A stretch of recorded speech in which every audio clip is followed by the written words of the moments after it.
गांव में fashion show. शहर की फैशन डिजाइनर रितु की शादी गांव के जमींदार शेर सिंह से हो जाती है।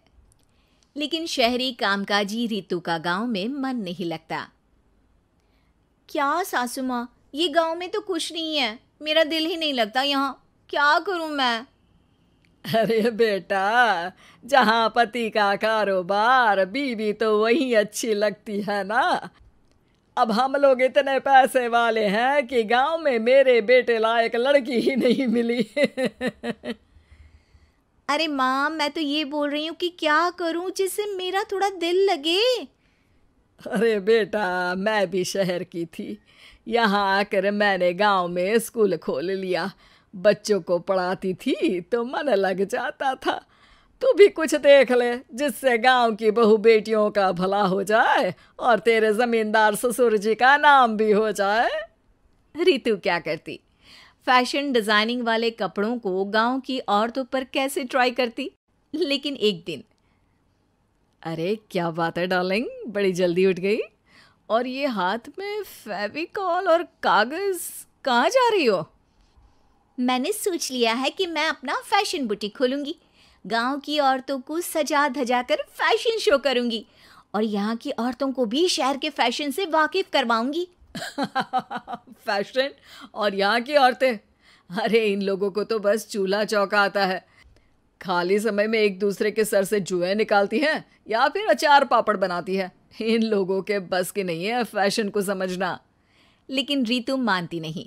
वो पूरे गांव में पोस्टर चिपका देती है कि किसी को भी नए डिजाइन के कपड़े पहनने का शौक है तो जल्दी जमींदार की बहू से मिले। लेकिन रितु की दुकान में 2 दिनों तक तो कोई आता ही नहीं। पर एक दिन, अरे कमला, क्या हुआ, क्या देख रही हो?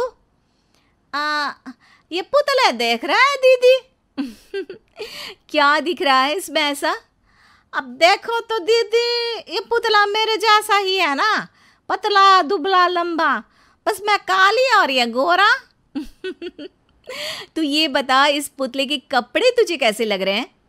अरे कपड़े तो बहुत ही सुंदर है दीदी, लेकिन तू ना बस कल इसी समय आ जाना और अपने जैसी 2-3 और को भी ले आना। अगले दिन कमला 2 लड़कियों को लेकर आ जाती है। रितु उन लोगों को अपने हाथ के सिले कपड़े पहनाती है और घर भेज देती है। उन लोगों को गांव की दूसरी औरतें भी देखती हैं। और फिर क्या, अगले दिन रितु जब दुकान खोलती है तो सामने बहुत सी औरतें उसके बनाए डिजाइनर कपड़े पहनने को तैयार खड़ी होती हैं। तुम लोगों को कपड़े के साथ ही हल्के मेकअप और स्किन केयर की भी क्लास देनी पड़ेगी। रितु गांव की औरतों को फैशन का ज्ञान देने में लग जाती है। एक दिन रितु का पति कहता है, अरे रितु, तुम्हारी फोटो पेपर में आई है। क्यों भाई, ऐसा क्या कर दिया मैंने, क्या लिखा है? अरे लिखा है गांव में होगा अब फैशन वीक। अरे हाँ, कल ना कोई फोन आया था मीडिया वालों का, तो मैंने भी बोल दिया कि फैशन शो तो अब गांव में होगा। लग रहा है उसी की खबर बना दी है। तभी रितु को एक फोन आता है। हेलो, कौन बोल रहा है? जी मैं काम्या बात कर रही हूँ, लुक में फैशन वीक से। हम लोगों ने आपका काम देखा।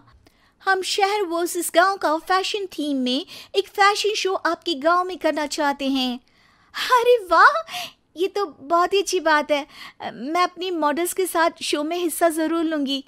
बस अब क्या था, वो दिन भी आ जाता है जब रितु की गांव की गोरी शहर की छोरी के साथ स्टेज शो में हिस्सा लेती हैं। शो के बाद, अरे आपकी वो जो कलेक्शन है ना, मैं उसकी पूरी सीरीज खरीदना चाहती हूँ। सच में आपने वो कपड़े डिजाइन करे जो आज के लोग आसानी से घर और बाजार में पहन सकते हैं। और बजट में भी है। हम भारतीयों के लिए तो ये डिजाइन बेस्ट है जी। वैसे आपने क्या सोचकर ये कपड़े बनाए और आप इसे कितना आगे और लेकर जाना चाहती हैं? औरतें और फैशन एक दूसरे के पर्यायवाची है। तो ये किसने कहा कि गांव की औरतों को डिजाइनर कपड़े पहनने का हक नहीं? मेरा मानना है कि शौक सभी औरतों में होता है। ज़रूरत है तो बस उसे जगाने की, उनके हिसाब और बजट के कपड़ों की जो मैंने बनाए और सबको पसंद भी आए।